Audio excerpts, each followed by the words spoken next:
Hi, this is the January transfer window video. I hope you guys enjoy it. And so here we go. We'll go in alphabetical order of the teams. And first team up is Arsenal. Now they had a very, very quiet January, rumored with a fair amount of players: Miroslav Klaus, Morata from Real Madrid. Who else? They were Solomon Kalou as well on deadline day. They were rumored with. However, they signed none of them. They also weren't able to sign Julian Draxler for a really reported high fee of I think it was about 37 million. And so instead, they loaned out Kim Kellstrom from Spartak Moscow. He's 32 years old, and just basically to provide cover for Aaron Ramsey, who's still going to be injured for a couple of weeks now. So this signing provides cover for Arsenal in the midfield and really allows them to kick on in the remaining couple of months in the Premier League. Aston Villa did their business very early on in January, signing both Grant Holt and Ryan Bertrand on loans from both Wigan and Chelsea, respectively.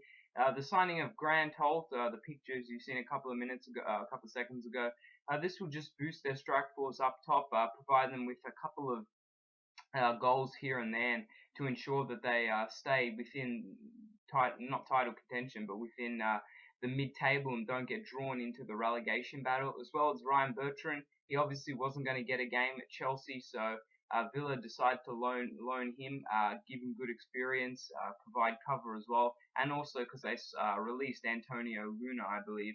So he will definitely probably get a starting go at left back for Aston Villa. So it's kind of a win-win for both teams. But both of these signings should do respectable jobs for Aston Villa to ensure that they stay mid-table, and again make sure that Paul Lambert and his team don't get involved in any late relegation battles.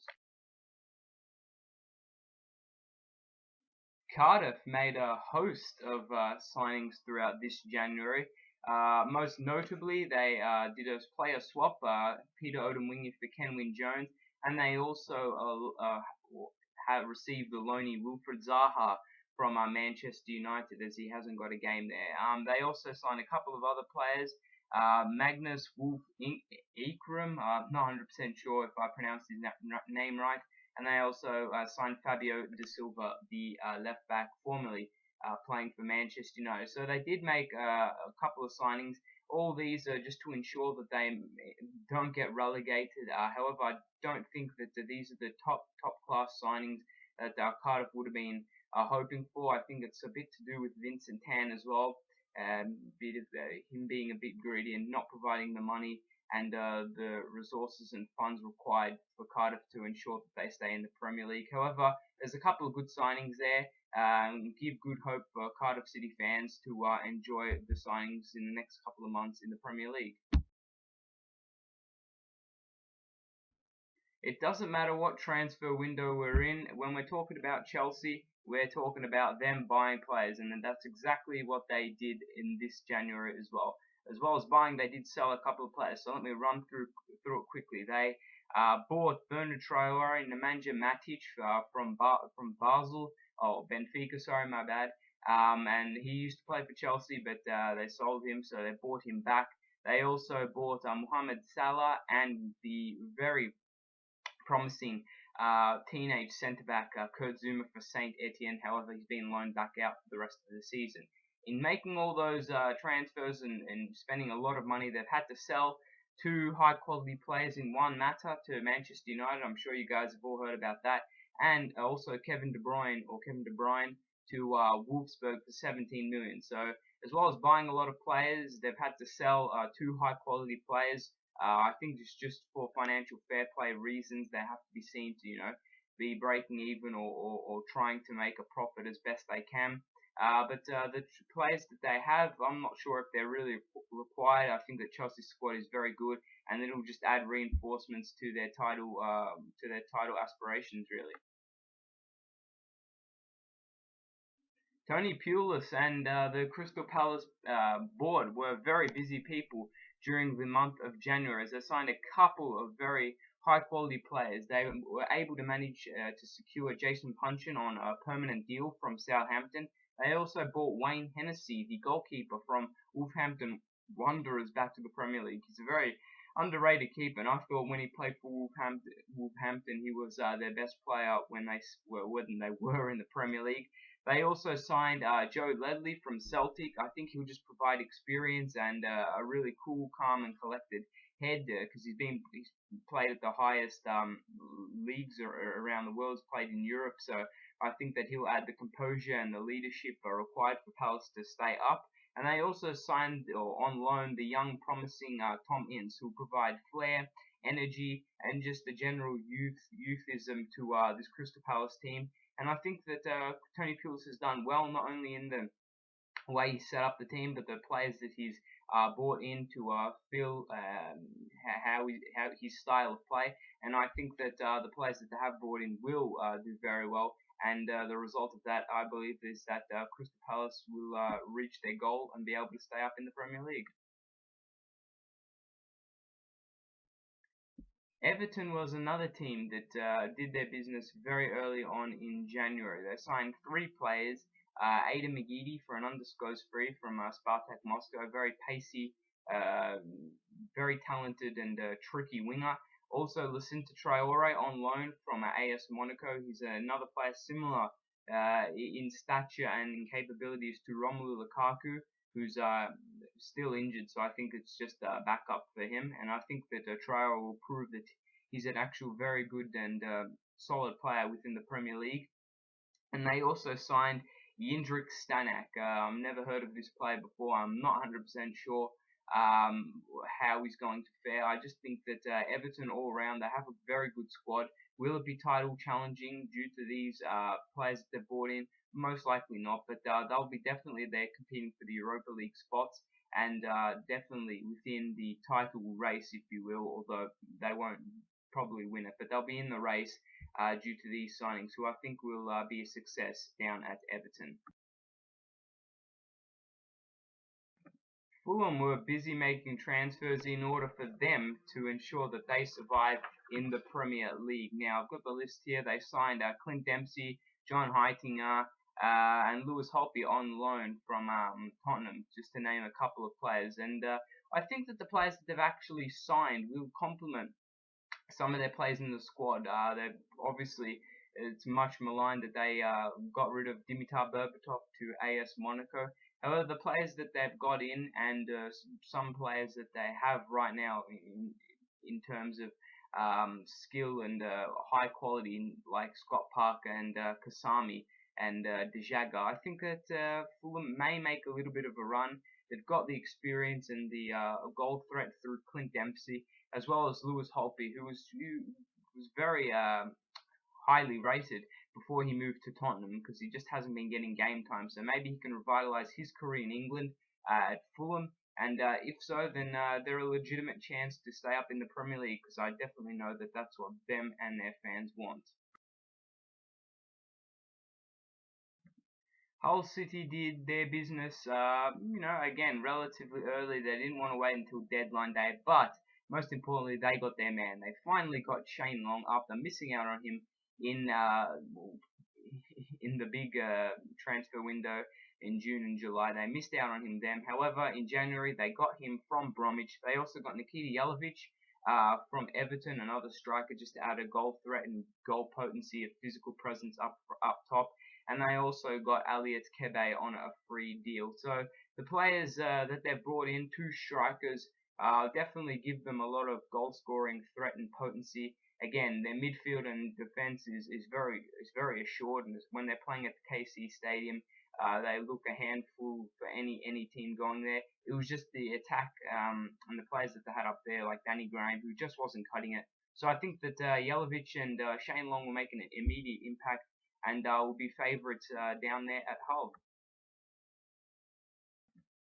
Liverpool really didn't do anything in this January transfer window. Didn't buy anyone and weren't able and didn't sell anyone because they didn't have to. And I think the name of the game for Brendan Rodgers and his players is consistency. They didn't want to change anything up. Ensure that they make that they're in the title race picture. They were rumored to, I forget the name of the player, but they were rumored to have put in a £50 million bid on a flying winger from, I believe it was Ukraine. However, that deal collapsed. I think Brendan Rodgers won't really mind. He's obviously kept Suarez, and him and Daniel Sturridge are firing on all cylinders as we speak. So it's consistency is the name of the game at Liverpool, and even though they haven't signed anyone, they will definitely be up there come the end of the season. When you're Manchester City and you have all that money and those resources at your disposal, it's a bit weird. It's a bit of a weird feeling that they didn't spend any of it. But that's what happened in January 2014. Manchester City didn't buy any players, and I can understand why. The players that they brought at the start of the season have such high quality and such high price tags that really they don't need to be buying anyone. The team's gelled perfectly at the moment. They sit second on the table and are well in the title race, arguably the title favourites. And from defence to attack, their team is absolutely blossoming with quality players. So I don't think they really need to add any players or anything in January, and it's exactly what they did. And similar to Liverpool, keep everything nice and routine and consistent. And Man City will be there, mark my words, at the end of the season. Whether they win it or not will remain to be seen, but they don't need to buy anyone in January because they've got such a quality team already. Manchester United were the talk of the teams during January as they hit a bit of a slump a couple of weeks prior, and they went out in the January transfer window player hunting, couldn't really buy anyone, and then up came Juan Mata from Chelsea. He's been outcasted there. I'm sure you guys know Jose Mourinho hasn't really been giving him game time. And Manchester United decided to come along, buying him for £37.1 million. It's a lot of money. He will have an effect, definitely. How long he'll take to gel within the team, that remains to be seen. But he's a quality player. He'll provide them with a lot of assists and a lot of opportunities to the likes of Rooney and Van Persie. However, I'm not sure if it's the player that they need. He's a bit too similar to Wayne Rooney and Kagawa, and I'm not sure how David Moyes is going to fit all those players in. He'll probably have to sell one in the summer, so it's just going to remain to be seen what happens there. But in terms of who they brought in Juan Mata, a good player, and the most highly regarded transfers with all that has happened during January for all the teams around the world. So Manchester United doing the business there. Will they be able to carry it into the Premier League? Well, we'll just have to wait and see on that front. It wasn't really the players that Newcastle United bought, but it was the player that they sold. Yohan Cabaye going to PSG for around, I think it was 21 or 23 million pounds, and Alan Pardew was obviously very disappointed and upset because he said himself, Yohan Cabaye is probably one of the best players that Newcastle have had in terms of midfield and creativity. However, in saying that, they did lose a great player, but they managed to loan out Luke de Jong from Borussia Mönchengladbach. He's a striker, will provide cover for Loic Remy, who's right now, I think he's suspended after a red card for 2 more games. So whether or not he'll start or Amiobi, it doesn't really matter. He'll just provide good cover, good minutes off the bench, and will be able to score a couple of goals, hopefully, for Newcastle, and will most likely, due to the return of Remy, be able to push them to where they want to be, fighting for that Europa League spot. Norwich City were especially quiet in January. I only made 2 signings, both loan, Jonas Gutierrez from Newcastle and Joseph Yobo from Fenerbahce. So again, obviously Chris Hughton wants to keep his side very structured and keep it as consistent and make sure nothing changes as possible. He's just added a couple of improvements here and there in the wide position through Gutierrez. And I believe Yobo, I'm not sure whether he was a striker or a defender. I can't remember. I always got him and another player confused. However, I think Norwich City, with the players that they have, will be able to get out of this relegation battle. Even though they sit mid-table, they're only about 6 points above the relegation zone. So it's only 2 games. So with these signings there, it would be nice and consistent. Chris Hughton probably obviously wants to make sure that his side's home form is very good, and I believe that in the upcoming weeks these signings will thrive and put in a good solid performance for Norwich City, and to ensure that they stay in the Premier League. Southampton didn't sign anyone and didn't really lose any players as well. Their team is nice. The way it is, got a great young English core. They didn't really need to make any other signings. They don't have very much injuries as well, that's a very good sign and not a cause for concern for Mauricio Pochettino. And I think Southampton right now are just in a good place. They're sitting, I think, within the top half of the table. Their home form is very excellent, very outstanding. And they've got a great, again, English core through the likes of Callum Chambers and Luke Shaw, and as well as the more experienced heads such as Ricky Lambert and Adam Lallana. So I think that Southampton are just generally a great team. They didn't need to buy anyone in January, nor did they need to lose anyone. That's exactly what they did, and I think that they'll just continue on the way they have been this season, which is absolutely outstanding. Stokes' two most impressive signings were obviously Peter Odemwingie through the player exchange for Kenwyne Jones, as well as finally signing Stephen Ireland on a permanent deal from Aston Villa for an undisclosed fee there. So Peter Odemwingie, he started, I believe it was last game, and he showed the signs of very good form. I mean, playing out on the right, maybe not his favourite position, but the players that Stoke City have and the way that they're playing under Mark Hughes, you can forgive them for, not being able to pick up easy 3 points here and there.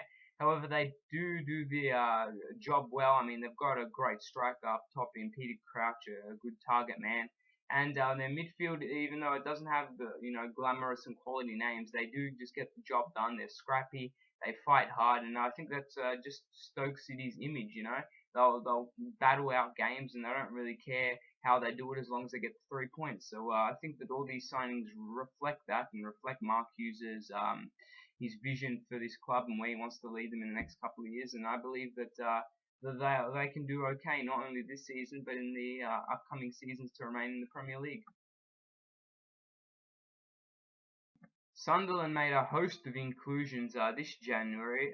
Marcos Alonso, Oscar Ozteri, and Liam Bridcut from Brighton and Hove Albion, just to name a few there. So Marcos Alonso is a decent rated a fullback from Fiorentina. He made his got a loan move out to Sunderland, and I think that the way Gus Poyet has been, controlling and ensuring that his players play up to their full potential, it's absolutely great for Sunderland and the Blacks and their Black Cat fans. The players that they've signed, a fair few of them are on loan, which means he just wants to make sure that he has reinforcements for the last push for the season to ensure that Sunderland do stay up, and I completely agree with him. He doesn't need to go out and splash the cash yet.